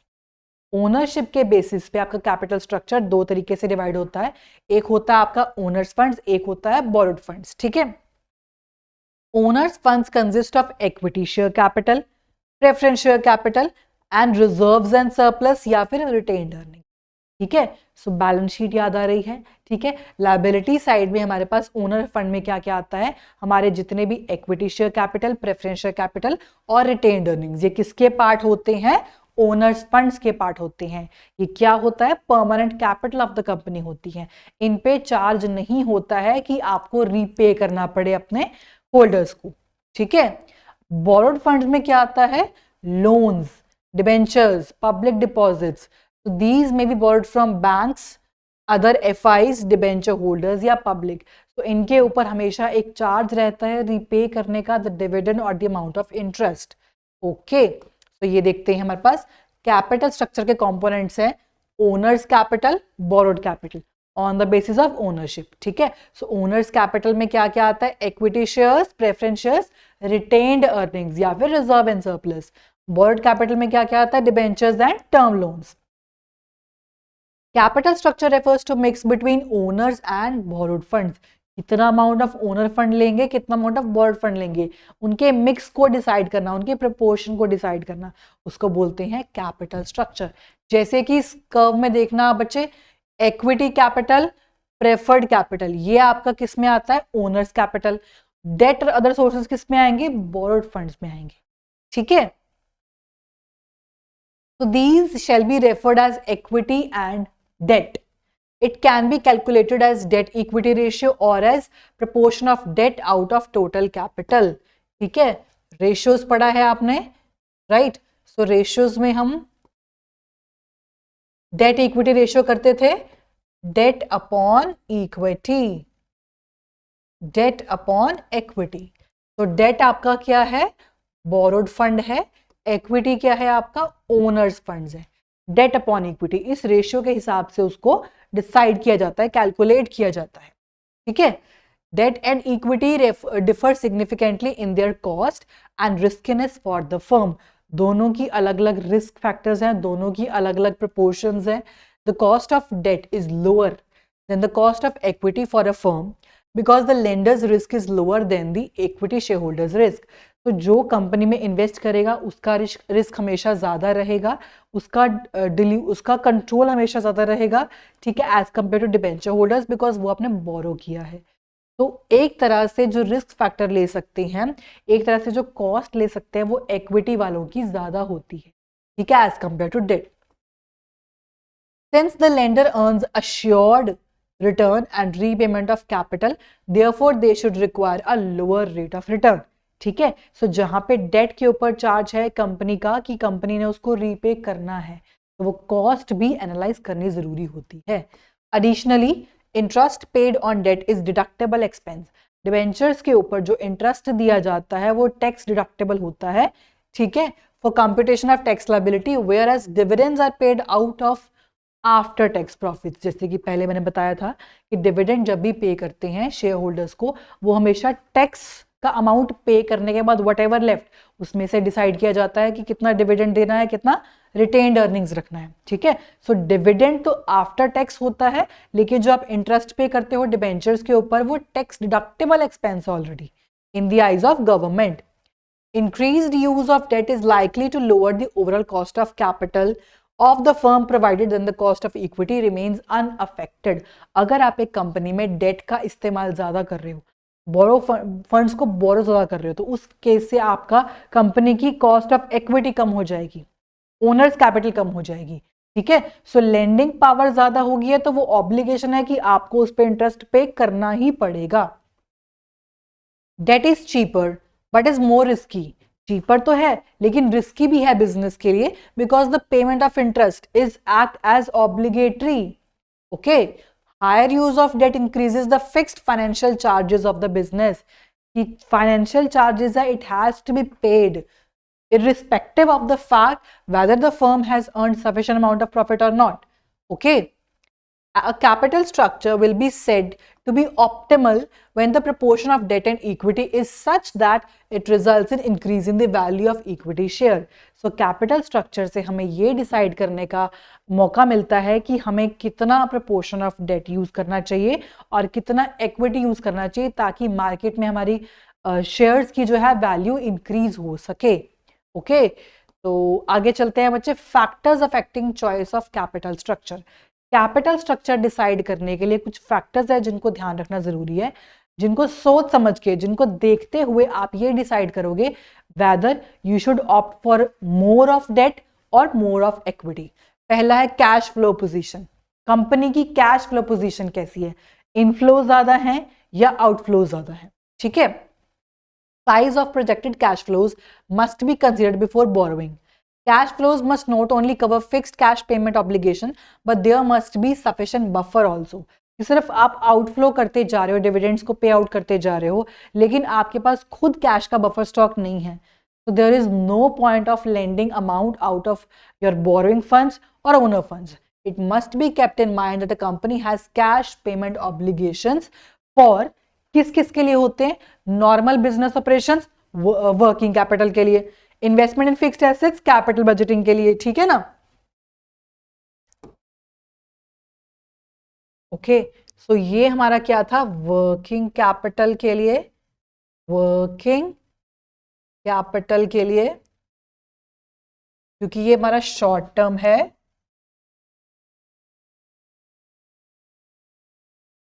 और ये वाला हमारा fixed capital के लिए, which you can say the long term capital, long term investment, ठीक है।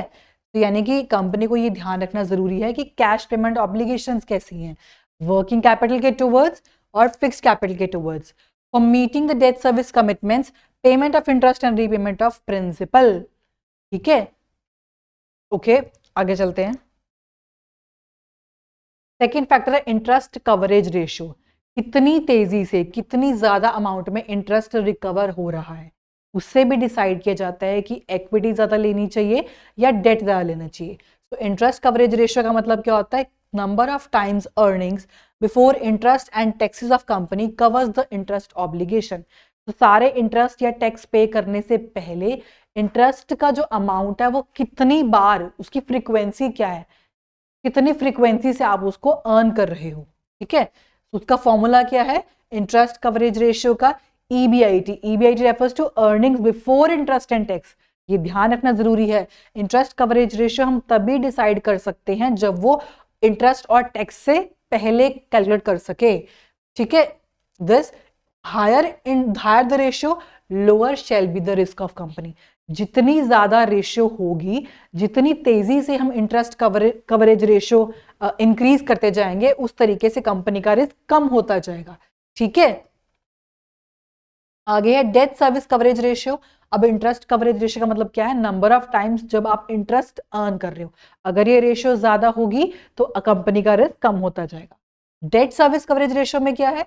The cash profits generated by operations are compared with the total cash required for the service of the debt and preferential capital।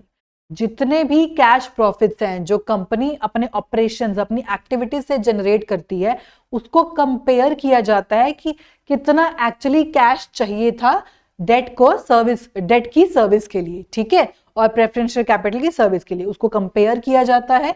और इसका formula क्या है? Profit after tax plus depreciation plus interest plus non cash expense, preference dividend plus interest plus repayment obligation.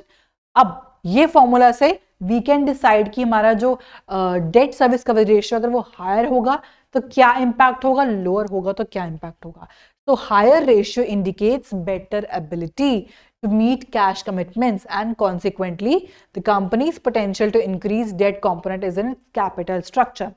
जितना ratio ज्यादा होगा उतना ही ये positively work करेगा, क्योंकि ज्यादा रेशियो का क्या मतलब है कि कंपनी अपनी कैश कमिटमेंट जो आउटफ्लोज है उनको पे करने के लिए वायबल है। तो debt service coverage ratio it should be higher. अगर ये हायर होगी तो कंपनी उसे पॉजिटिवली रिएक्ट करेगी, ओके। रिटर्न ऑन इन्वेस्टमेंट, जितना इन्वेस्ट किया उस पर क्या रिटर्न आ रहा है, उस पर कितना रिटर्न आ रहा है। तो अगर रिटर्न कंपनी का ज्यादा है, it can choose to use trading on equity to increase its EPS earning per share, its ability to use debt is greater, ठीक है। सो अगर एक कंपनी का रेट ऑफ इंटरेस्ट ज्यादा है, इस तरीके से वो डिसाइड कर सकती है कि मुझे इक्विटी में ज्यादा इन्वेस्ट करना है, ठीक है। Cost of debt, cost of debt का मतलब क्या है? जब फंड्स बोरो कर रहे हो आप, बोरो फंड के उससे वे से, तो उसको रेज करने का खर्चा क्या आ रहा है, उसकी फ्लोटेशन कॉस्ट क्या है, वो भी डिसाइड करेगा। A firm's ability to borrow at a lower rate increases its capacity to employ higher debt. अगर आपका डेट से फाइनेंस रेज करना सस्ता है, अगर वो इकोनॉमिकल है, सस्ता है, तो उस वे से आप ज्यादा डेट हायर कर सकते हो, ज्यादा डेट बोरो कर सकते हो। Thus more debt can be used if debt can be raised at a lower rate, ठीक है। टैक्स रेट की बात करते हैं, टैक्स रेट कैसे इंपैक्ट करेगा? इंटरेस्ट टैक्स डिडक्टेबल एक्सपेंस होता है, ठीक है। कॉस्ट ऑफ डेट उस चीज से अफेक्ट डेफिनेटली करेगा। जितना ज्यादा टैक्स रेट होगा, सुना ध्यान से, जितना ज्यादा टैक्स रेट होगा उतना ही आपका डेट सस्ता हो जाएगा, क्योंकि टैक्स डिडक्टेबल होगा तो ज्यादा लोग डिबेंचर्स में इन्वेस्ट करेंगे और कंपनी भी अपने इनपुट खोल देगी कि लोग अपना डिबेंचर्स में इन्वेस्ट करें। तो जितना टैक्स रेट होगा उतना डेट सस्ता हो जाएगा, चीपर हो जाएगा और उसकी अट्रैक्शन बढ़ जाएगी as compare to equity, okay. आगे चलते हैं cost of equity.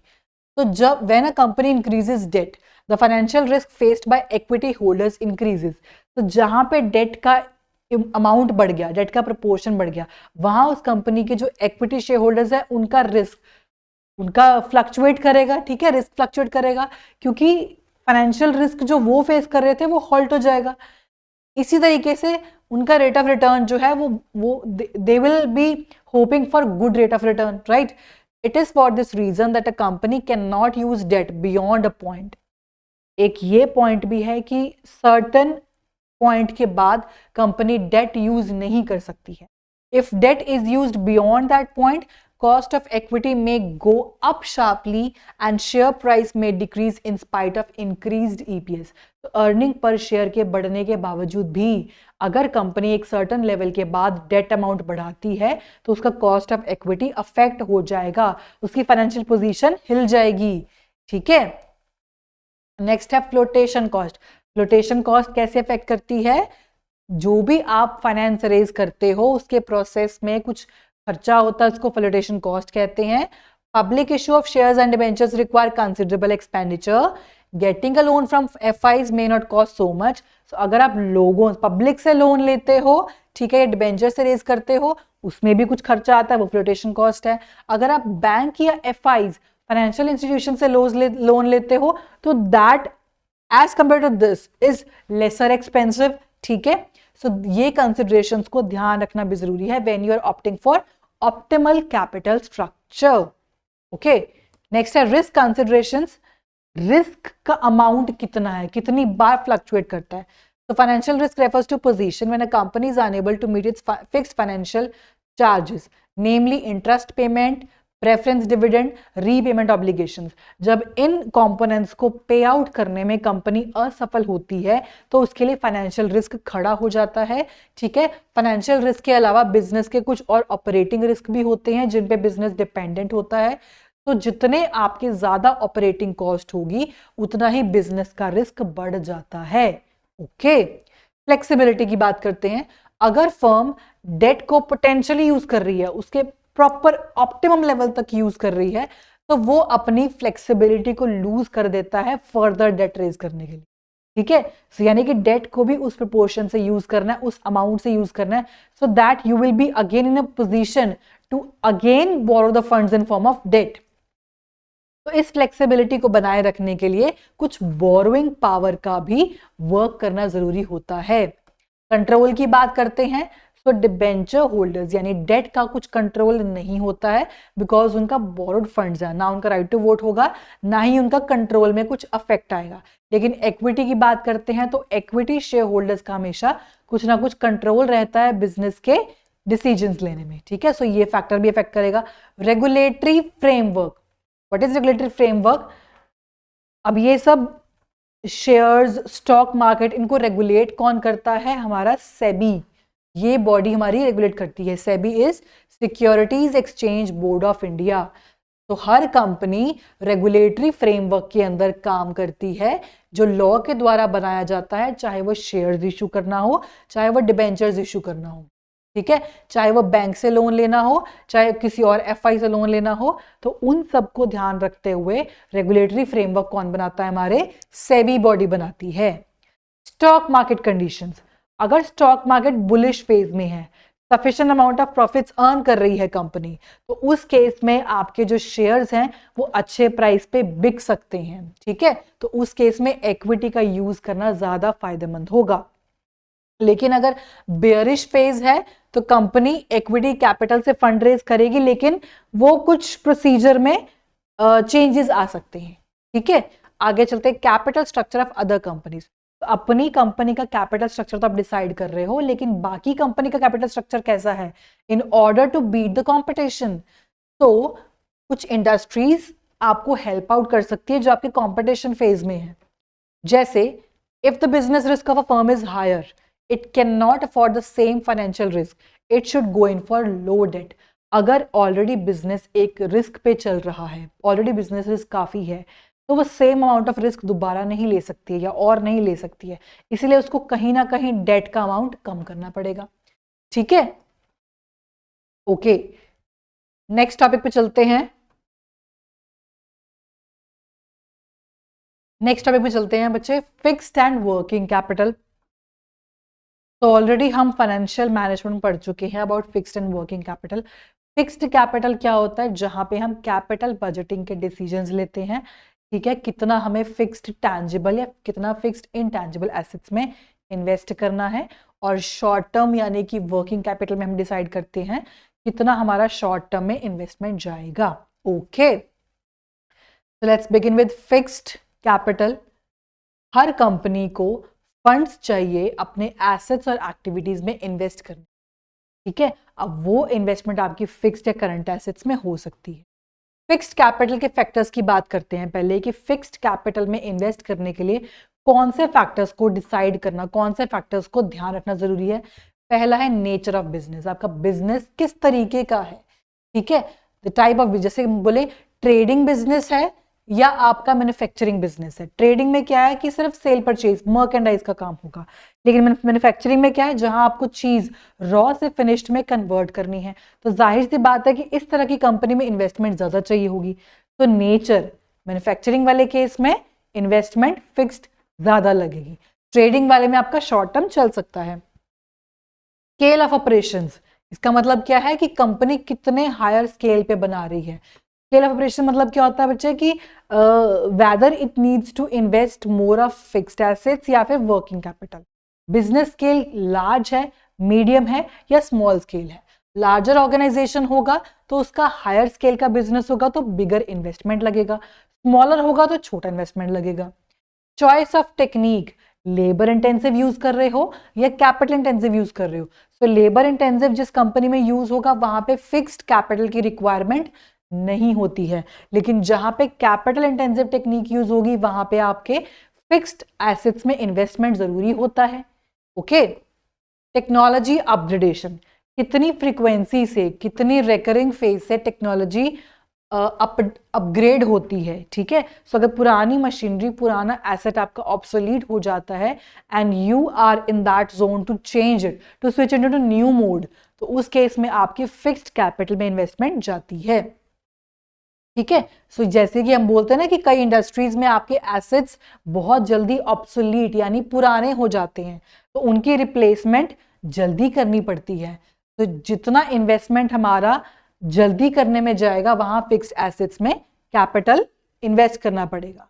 Growth prospects, अगर एक कंपनी फ्यूचर के लिए ग्रोथ प्रोस्पेक्ट देखती है कि मुझे ग्रो करना है, मेरी ग्रोथ अपॉर्चुनिटीज क्या है, तो जितना वो ग्रो करना चाहेगी उतना ही हायर इन्वेस्टमेंट किसका होगा, फिक्स्ड कैपिटल का, ठीक है।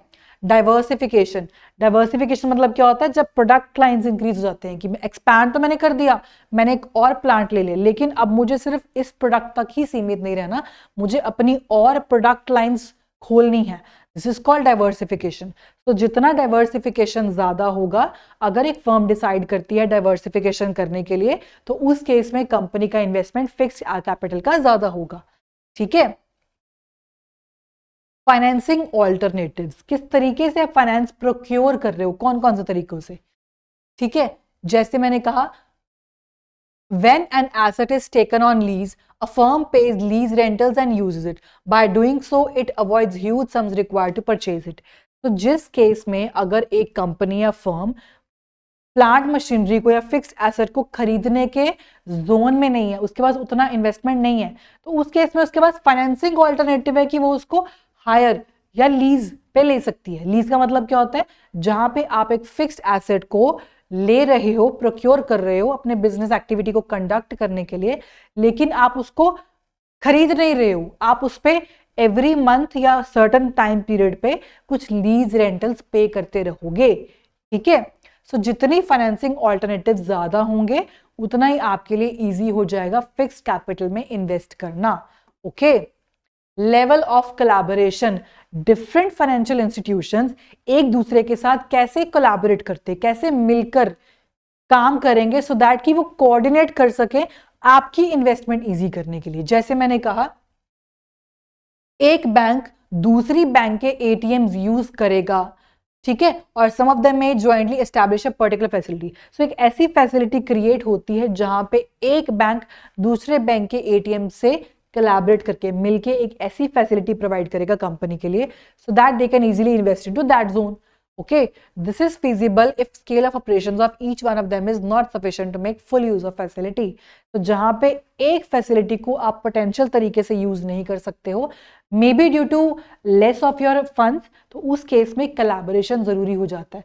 तो जितना लेवल ऑफ कोलैबोरेशन बढ़ेगा उतना it would be feasible for the company to invest in the assets, ठीक है बच्चे। सो ये थे आपके फिक्स्ड एसेट के फैक्टर्स जिनको कंसीडर करते हुए आप ये डिसाइड करोगे अपने कैपिटल स्ट्रक्चर के बारे में कि कितना आपको फिक्स्ड कैपिटल में इन्वेस्ट करना है, कितना वर्किंग कैपिटल में। ओके, आगे चलते हैं।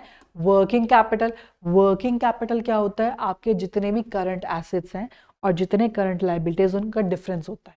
ठीक है, आपके वर्किंग कैपिटल में आते क्या हैं? हमारे जो करंट एसेट्स जिनकी हम बात करते हैं, cash and cash equivalents, cash in hand, cash at bank, inventory, the stock जो पड़ा है आपके बिजनेस में, रिसीवेबल्स, बिल रिसीवेबल या ट्रेड रिसीवेबल। ठीक है, the goods which you sell to people on credit, तो वो क्रेडिबिलिटी के लिए रिसीवेबल्स जनरेट किए जाते हैं। ये सब आपके किसके पार्ट है? वर्किंग कैपिटल के पार्ट है। ठीक है, अब वर्किंग कैपिटल क्यों चाहिए होती है? हमारे डे टू डे एक्टिविटीज को ऑपरेट करने के लिए, कंडक्ट करने के लिए हमें वर्किंग कैपिटल चाहिए होती है।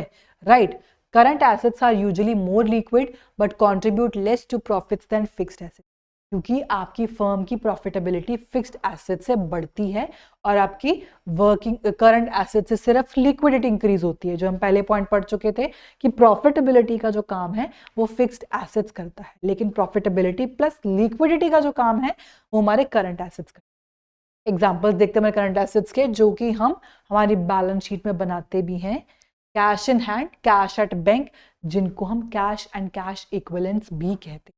Marketable securities, those which can be easily converted into cash without any reduction in its value. Bill receivable या trade receivable, debtors, finished goods का stock, work in progress का stock, raw materials का stock, ये सारे inventory का part है। Prepaid expenses, जो expense अभी इनकर नहीं हुए हैं, जनरेट नहीं हुए, लेकिन आपने उनको एडवांस में पे कर दिया है, तो वो सारे आपके किस में आते हैं? करंट एसेट्स में आते हैं। ठीक है, अब ये assets are expected to get converted into cash within a period of 1 year. These provide liquidity to business. तो करंट एसेट्स आपके वो होते हैं जिनको आप 1 साल के अंदर कन्वर्ट कर सको कैश में, जिनका maturity period up to 1 year होता है। ठीक है, an asset is more liquid if it can be converted into cash quicker and without reduction in the value.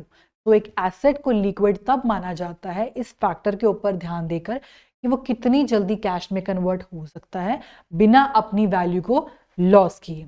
ठीक है, करंट लायबिलिटीज हमारी वो पेमेंट ऑब्लिगेशंस होती हैं जो हमें आउटसाइडर्स को करनी होती हैं, जिसमें हमारे पास क्या क्या आता है? Bills payable, creditors, outstanding expenses या शॉर्ट टर्म लोन्स। ठीक है, some parts of current assets is usually financed through short term sources, that is current liabilities. The rest is financed through long term sources, that is called net working capital. तो working capital तो current assets और current liabilities का difference है, लेकिन net working capital में हमारा कुछ amount of fixed assets भी होता है। तो करंट एसेट्स और करंट लायबिलिटीज के डिफरेंस को हम वर्किंग कैपिटल कहते हैं। ओके, फैक्टर्स पढ़ लेते हैं। वर्किंग कैपिटल का डिसीजन लेने के लिए कौन से फैक्टर्स हैं जो अफेक्ट करते हैं, जिनको कंसीडर करना जरूरी है। ठीक है, सो फर्स्ट है नेचर ऑफ बिजनेस। जैसे मैंने पहले बताया था, बिजनेस अगर आपका ट्रेडिंग कंसर्न का है तो वहां पे आप वर्किंग कैपिटल का डिसीजन ले सकते हो। ठीक है, लेकिन अगर हायर स्केल होगा कि बिजनेस आपका बड़े स्केल का, तो वहां फिक्स्ड कैपिटल चलेगा। आगे स्केल ऑफ ऑपरेशंस, मीडियम आपका मीडियम स्केल है, स्मॉल स्केल है या लार्ज स्केल, जितने ऑपरेशंस हायर अमाउंट के होंगे वहां फिक्स्ड कैपिटल है, और जहां स्मॉलर अमाउंट के होंगे वहां वर्किंग कैपिटल है। बिजनेस साइकिल, बूम फेज और रिसेशन डिप्रेशन, जितना बूम फेज है तो वहां पे आपकी सेल्स और प्रोडक्शन एक्टिविटीज ज्यादा होंगी, इसलिए ज्यादा वर्किंग कैपिटल लगेगा। ठीक है, लेकिन अगर आपका डिप्रेशन फेज है तो वहां वर्किंग कैपिटल की भी कोई नीड नहीं होती, बिकॉज वहां पे आपकी सेल्स और प्रोडक्शन एक्टिविटीज कम हो जाती हैं। सीजनल फैक्टर्स कैसे इफेक्ट करेंगे? पीक सीजन होगा जब सेल्स ज्यादा होंगी, तो उस केस में आपका एक्टिविटी प्रोडक्टिविटी ज्यादा हो जाएगी, तो वर्किंग कैपिटल ज्यादा चाहिए। ठीक है, और जहां पीक सीजन ऑफ सीजन होगा तो वहां वर्किंग कैपिटल नहीं लगेगा। प्रोडक्शन साइकिल की बात करें, प्रोडक्शन साइकिल का मतलब क्या होता है? वो टाइम पीरियड जब आप रॉ मटेरियल्स को एक्वायर करते हो, ऑब्टेन करते हो, और जब वो एक्चुअली फिनिश गुड्स में कन्वर्ट होते हैं। तो प्रोक्योर करने के टाइम से लेके फिनिश गुड्स बनाने तक के टाइम के बीच में ये जो गैप है उसको हम बोलते हैं प्रोडक्शन साइकिल। ठीक है, अब कुछ बिजनेसेस का प्रोडक्शन साइकिल बड़ा होता है, कुछ का छोटा होता है। इस प्रोडक्शन साइकिल की ड्यूरेशन और लेंथ ही अफेक्ट करेगी कि किस तरह का फंड्स आपको चाहिए रॉ मटेरियल के लिए या एक्सपेंसेस के लिए, ठीक है। तो अगर ये ड्यूरेशन या पीरियड ज्यादा है तो उस केस में वर्किंग कैपिटल अमाउंट ज्यादा लगेगा। Okay, credit allowed, different firms allow different credit terms to their customers. These depend upon the level of competition that a firm faces as well as the credit worthiness of the clientele. क्या market में competition चल रहा है और क्या उसकी return policy है जब आप डेटर्स को उधार देते हो, तो वो भी है। अगर वो क्रेडिट पॉलिसी लिबरल होगी, ज्यादा स्ट्रिक्ट नहीं होगी, तो उस केस में डेटर्स आपके बढ़ जाएंगे, ठीक है। डेटर्स बढ़ गए तो आपकी वर्किंग कैपिटल की रिक्वायरमेंट इंक्रीज हो जाएगी, ठीक है। कौन से केस में? क्रेडिट पॉलिसी अगर आपकी लिबरल होगी तो डेटर्स इंक्रीज हो जाएंगे और वर्किंग कैपिटल आपका ऑटोमेटिकली उसकी रिक्वायरमेंट बढ़ जाती है। क्रेडिट अवेल्ड, ये था अलाउड, अब है अवेल्ड, यानी कि जब आप परचेज कर रहे हो तो उस पे जो आपको टाइम पीरियड मिलेगा। जैसे कि एक फर्म अपने कस्टमर्स को क्रेडिट देती है, उस तरीके से उनको लेना भी पड़ता है अपने सप्लायर से, ठीक है। So to the extent it avails the credit on purchases the working capital requirement is reduced. किस तरीके से, कितने एक्सटेंट तक वो लोन ले रही है, वो क्रेडिबिलिटी भी डिपेंड करती है कि वर्किंग कैपिटल की क्या रिक्वायरमेंट है। आगे चलते हैं, ऑपरेटिंग एफिशिएंसी, जिस तरीके से ऑपरेट कर रही है फंक्शंस उसकी एफिशिएंसी कैसी है, ठीक है। Firms manage their operations with varied degrees of efficiency. For example, a firm managing its raw materials efficiently may be able to manage with a smaller balance. जो अपने रॉ मटेरियल अच्छे से efficiently manage कर रही है तो उस case में उनका वर्किंग कैपिटल कम लगेगा बिकॉज वेस्टेज नहीं है, ठीक है। और ये चीज उनकी हायर इन्वेंट्री टर्नओवर रेशियो में दिख जाएगा। इसी तरीके से बेटर डेटर्स टर्नओवर रेशियो, अगर डेटर टर्नओवर रेशियो आपकी इंक्रीज हो जाती है वो आपके रिसीवेबल्स को कम कर देती है, ठीक है। ऑपरेटिंग एफिशिएंसी, किस तरीके से आप एफिशिएंटली यूज कर रहे हो अपने रॉ मटेरियल्स को, अपने डेटर इन्वेंट्री रेशियो को। Availability of raw materials, raw materials आपको कितनी अमाउंट में और कितने क्विकर ऑब्टेन हो रहे हैं वो भी डिपेंड करता है, ठीक है। अगर आपको जल्दी इजीली अवेलेबल हैं उस केस में आप वर्किंग कैपिटल को शॉर्ट रख सकते हो, लेकिन अगर वो आपको इजीली एक्सेसिबल नहीं है तो आपको अपना वर्किंग कैपिटल इंक्रीज करना पड़ता है, ठीक है। ग्रोथ प्रोस्पेक्ट्स, अगर एक फर्म का ऑब्जेक्टिव है कि उसको ग्रो करना है तो उस केस में वर्किंग कैपिटल ज्यादा नहीं लगता है, ठीक है। नेक्स्ट पॉइंट है ग्रोथ प्रोस्पेक्ट्स। अगर एक कंपनी अपने ग्रोथ प्रोस्पेक्ट्स देखती है कि मुझे ग्रो करना है तो जितना ज्यादा ग्रो करना है उसके लिए ज्यादा इन्वेस्टमेंट की जरूरत है, चाहे वो फिक्स्ड कैपिटल है चाहे वो वर्किंग कैपिटल है। तो दोनों केस में क्या होगा, ग्रोथ प्रोस्पेक्ट्स के बढ़ने से वर्किंग कैपिटल की रिक्वायरमेंट भी इंक्रीज हो जाती है।